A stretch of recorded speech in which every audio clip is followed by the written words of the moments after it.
mahsulotimiz TSB organizmning asab, immun, qon tomir me'yorida ishlashi uchun zarur bo'lgan B vitaminlari mavjud. Tarkibida vitamin B1, vitamin B2, vitamin B6, vitamin B12, biotin, nikotinamid mavjud.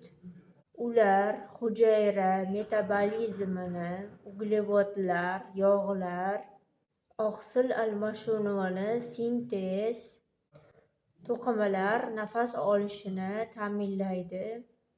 Ayollar reproduktiv salomatligini saqlashga yordam beradi. Tarkibidagi biotin soch to'qimalarining asosiy qurilish materiali bo'lgani uchun sochingizni o'sishiga va chiroyli bo'lishini ta'minlaydi. Tirnoqlaringizni mustahkamlashga yordam beradi.